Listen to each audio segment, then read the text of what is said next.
episode of Musings podcast. I'm your host, Gungo Mildred, and I'm so happy that you've joined me on another Saturday for another amazing episode. Last Saturday, I told you that starting from today, I'm going to be giving you a breakdown of every character from Triunfo de Amor. I say every character, but I do not mean that literally.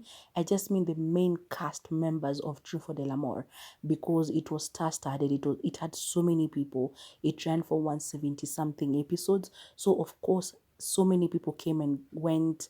People died. People who are there just like guest stars, but because they are known actors, they are credited to have acted in the show because they did act, no matter what a small part they did. So I'm not going to talk about all of them. I'm just going to talk about the main ones, the ones who helped to tell the story in a big way. So yeah, I'm going to get straight into it because I do not want to do this for more than 30 minutes tonight. So yeah, let me start with one, Daniela Romo, who plays Bernada de Iturbide. This is the main villain of the story. She was evil, like she was the devil incarnate. So Bernada started out as a very young girl. Okay, not young girl, but a very young woman. She was naive. She fell in love with this man and he was lying to her, like men do, and she gets pregnant. The moment she tells him that she's pregnant, he goes like, well, I have a family. And yeah, I'm married and I have a child. So this, I don't know. I think Bernada just had something loose in her mind because there's this lady that we meet later on in the season. She's called Mama Lulu. She used to work at Bernada's parents' home. And she says that she was such a lovely young girl. She grew up well in church and everything. She was so nice, always helped the poor and everything.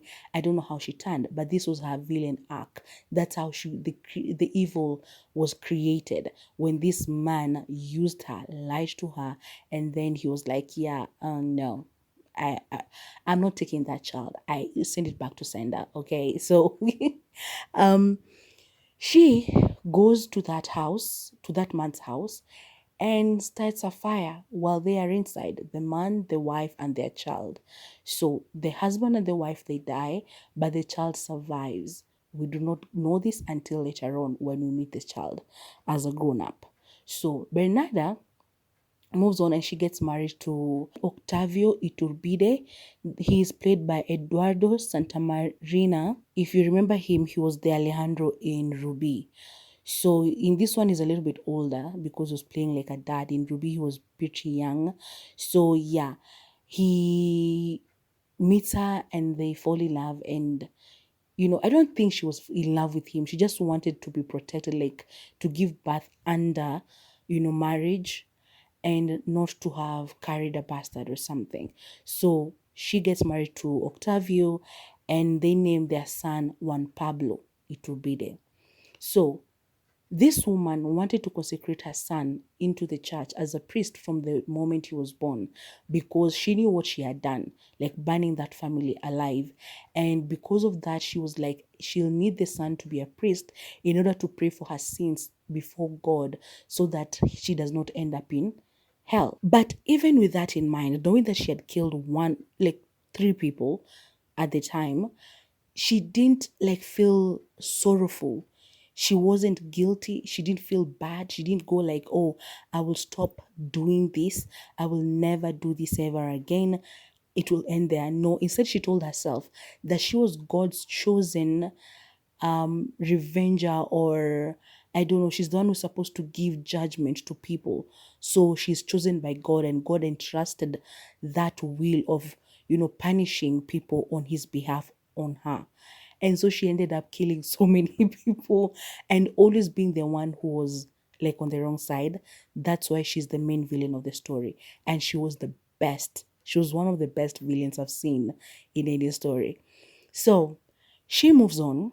Juan Pablo grows up, and that's where we meet Victoria Sandoval. But back then, she wasn't married yet. So I don't remember what name she was using, but she was just Victoria.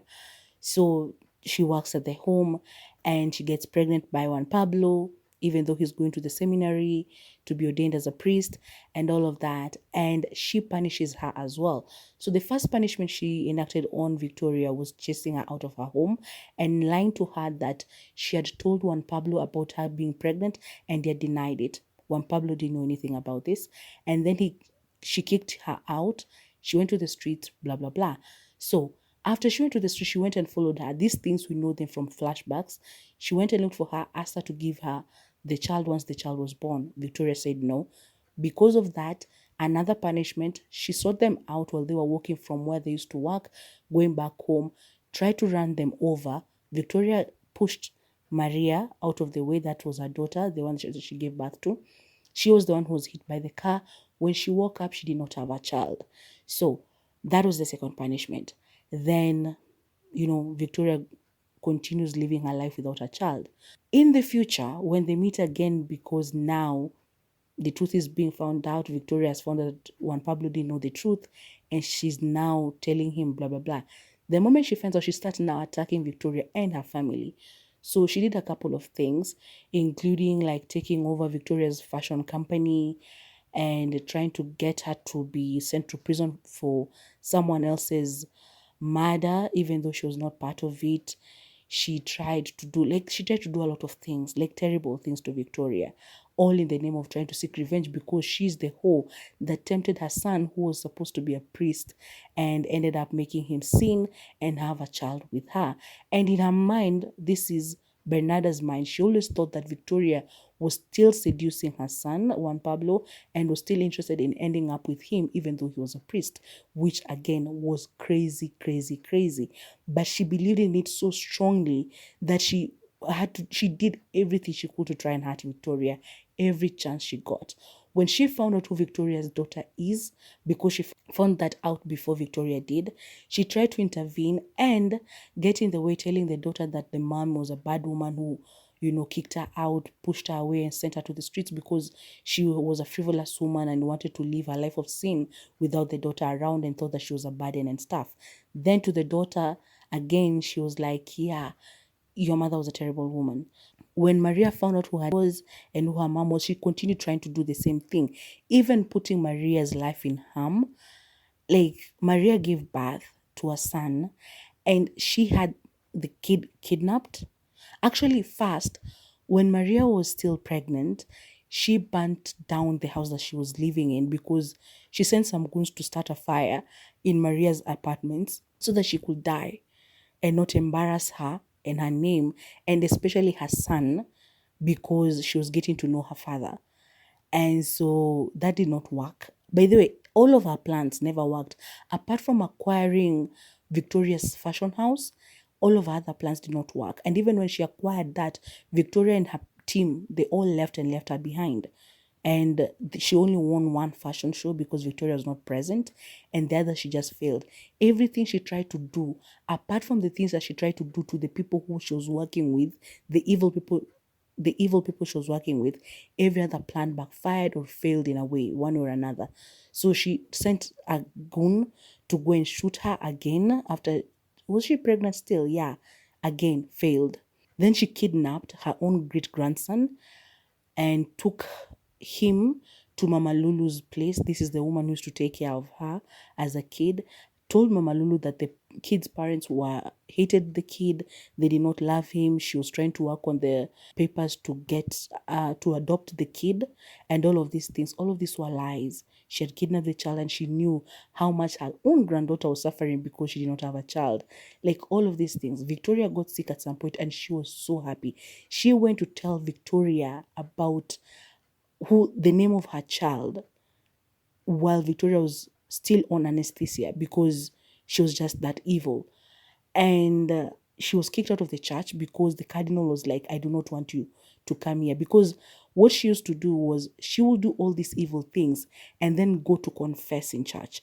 She told her own son about the name of her daughter, that is Maria, through confession, so that he would carry that burden and not be able to tell Victoria because he had been told through confession, and he can't say the truth, although he told it to Max. So I was like, Anyway, then again to one of the other priests and confessed about all the crimes that she had committed, about starting the fire in the former house, about all of those things. She confessed those things to a cardinal in church, and she expected that she will be okay.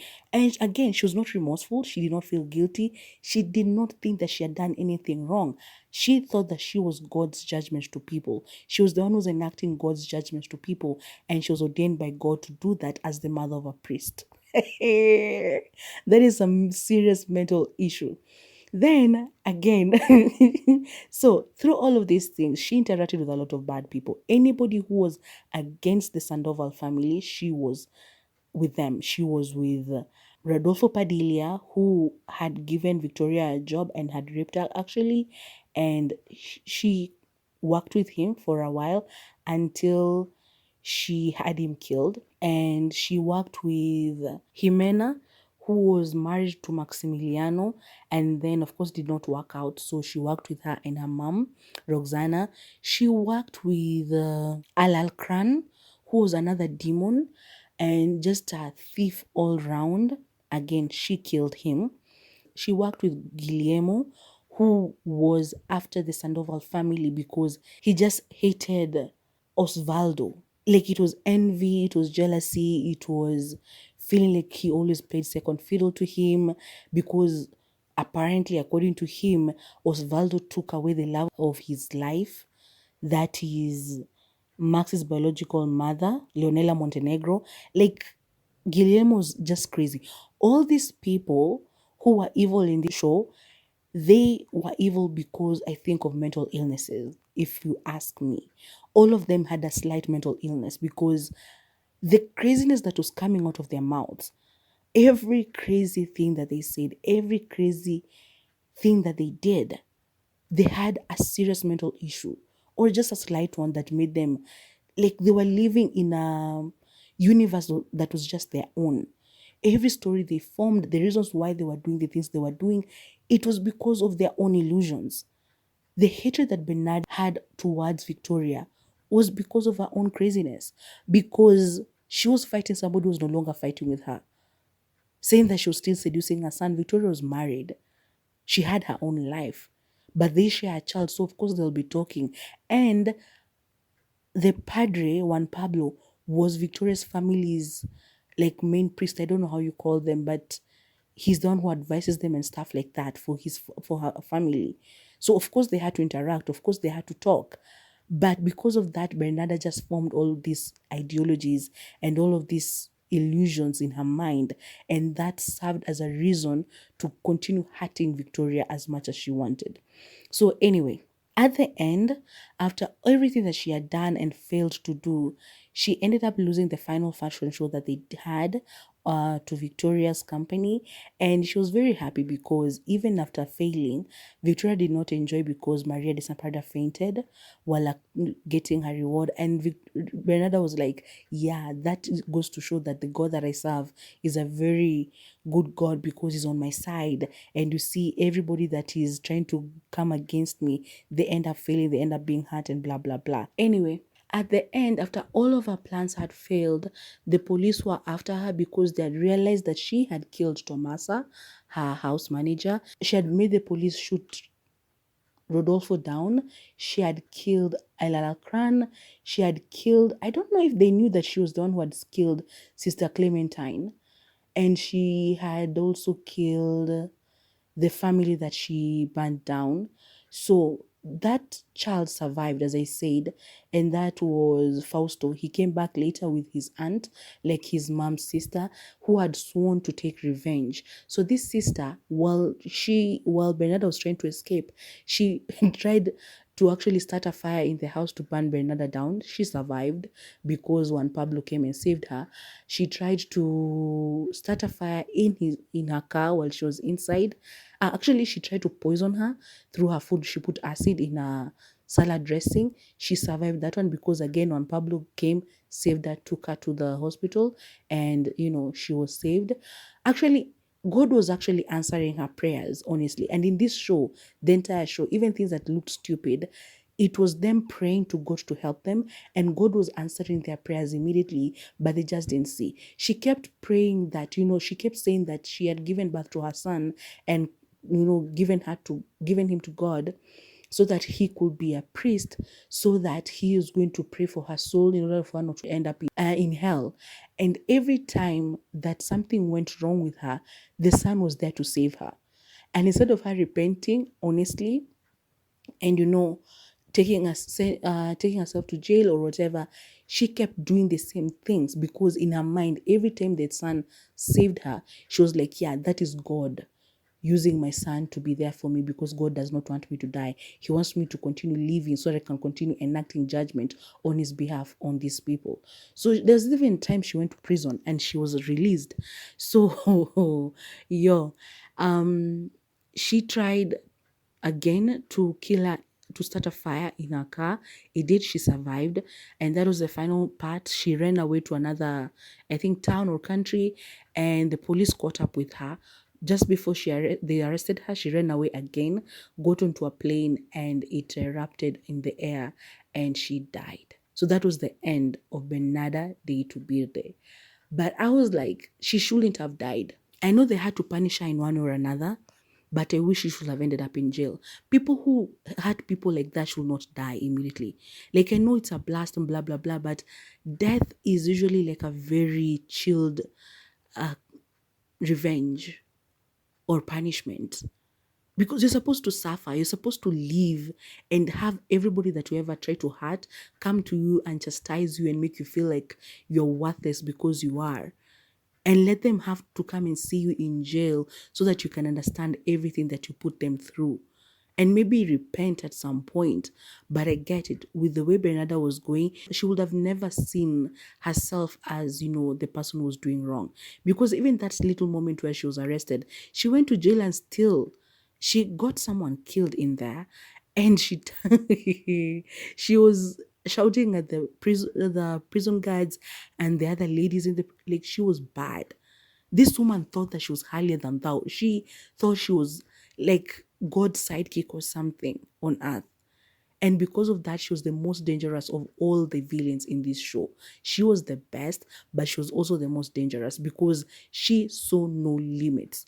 If you did not do what she wanted you to do, she will kill you. She tried to kill the priest, but instead, because they sent Al-Akran, instead of stabbing the priest that she wanted to be stabbed, Al-Akran ended up stabbing her own son. And then she came there, oh, my son, my son, my son. Like, Bernada was just something else. But I love the entire story. She was just amazing. The way she was talking, the way she would do, like, there's this thing she used to do with her eyebrow, and she would touch it with her finger, and she would talk, point, rounding her finger in the air and stuff like that. She was so sophisticated. It was amazing to see, like, that entire story of hers, and the way she used to call people who she thought that were beneath her, amazing. So, like, she's one of those villains you see in a show and you love them, but you also hate them so bad because they are the worst of all. But yeah, she was amazing. So congratulations to Daniela Romo, Mrs. Daniela Romo, or however you want to call her, with a sign of respect, because she ate. She ate that role, okay? And I loved every bit of it. I don't think there was any downside to her acting or any of her performances. Like, as I said, ate, left no crumbs. Mwah, amazing. The next person I'm going to talk about today, because I think I'll do two people today, is Diego Oliveira, who plays Padre Juan Pablo. Padre Juan Pablo is the son of Bernada de Iturbide. So his full name is Padre Juan Pablo de Iturbide. Again, as I've said his story, the man who sired him was lying to his mom. And so he was killed in a fire. So Juan Pablo, before he goes to be consecrated into priesthood, he does the hanky-panky with Victoria and they end up conceiving, but then he does not know. He goes the next day, he leaves the next day and goes to be ordained as a priest. And then years later, when we meet him again, he's coming back to Mexico because I don't know where he was working before. So he comes back. And when he comes back, of course, his mom is very happy. And the one thing I hated about him is that he always defended everybody. I get his part as a priest. He was supposed to do that, to try and bring people closer to God. And by bringing people closer to God is by asking them to repent, telling them, like what you're doing is wrong, blah, blah, blah, things like that. I get that is what he's supposed to do, but it annoyed the hell out of me. I hated every moment he kept telling, like, Maria, forgive your mother, blah, blah, blah. Forgive Victoria before, because Maria didn't know that Victoria was her mom. And then later on, forgive her. Otherwise, if you continue carrying this pain, blah, blah, blah, and this anger and all, and sometimes I'll just be like, can you shut up? There's this part when Maria's house was burning because of his mom.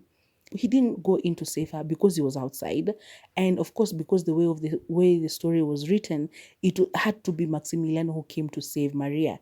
But then when Pablo, like, his mom's house was on fire, he's the one who ran in to go and save her. He saved his mom like twice. But then when it was Maria, he was outside. The fire people told him not to go in, and he did not go in. Maximilian had to leave wherever he was, get to that place and go inside to save Maria. I get that is how the show was written, but that was a stupid way of writing that story. Because you tell me, you know this is your daughter, you say that you love her, you say that you want to take care of her and everything. You have left priesthood for a short time to come and take care of her because she's pregnant and she needs your help to make money because her mother is being a bitch. And then when the house is burning down, you cannot run in. I wish he could have run in, and then Maximilian would have come and Maximilian would have been the one to carry her out or something like that. Both of them should have been in that house, not just Maximiliano. And if you're being logical, none of them should have been there because that is not their job. It's the fire people's jobs. So, yeah. But anyway, I liked him. He was such a handsome man. Oof. Hey. Mr. Diego Oliveira. Mwah. But I know he's a priest. Again, I'll say it. I know he's a priest and his duty is to bring people closer to God. But every time he excused Victoria's terrible temper, terrible words to Maria, terrible, like every time he excused her, like it was as if he was still sort of in love with her. But because he's a priest, he knew he couldn't do anything about it. Because the way he defended her all the freaking time, it angered me so much.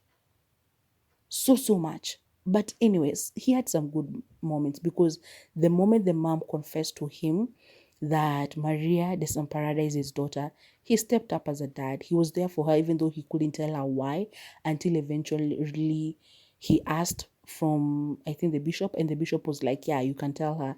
And so he came and told her. Maria felt the way she felt. They didn't talk for a while. He felt bad. He kept crying and praying, and God kept answering his prayers. He stepped up. When Maria was pregnant, when Victoria had iced her, she couldn't get work. He worked, he made furniture, blah, blah, blah, and he sold them to help Maria. He made furniture for Maria after their house burned down and they lost everything. And he did that. He made furniture, brought them to the house, even making a crib for the baby, which was Maximiliano's job, but he did not do that. But anyway, Father Juan Pablo stepped up. So he had very many good virtues. It's just that thing of telling people to forgive, sometimes you have to let people stay with their own anger for a while. And if you tell them to forgive, you're supposed to tell them, of course, but then leave them to get there by themselves, not constantly telling them all the time, because that thing made me so upset. Every time he took Victoria's side, even though she was doing something bad to Maria, I just did not like it. Even to Osvaldo, even to other people, like Victoria was all round a bad person, and I'll talk about her next Saturday. But I loved him, and sometimes I just wanted to slap the hell out of him. But he was good. His ending in the show, he continued being a priest. He changed Maria Desamparada's name.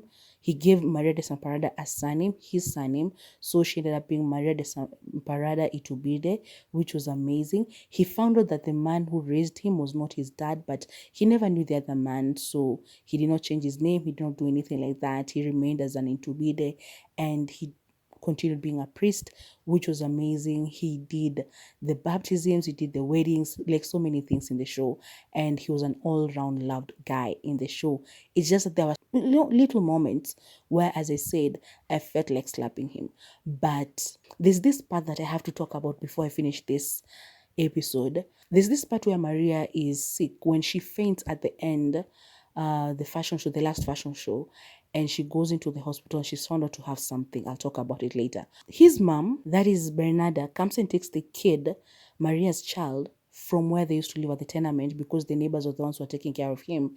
She takes him and goes and stays with him at her place. Juan Pablo knows how evil the mom is.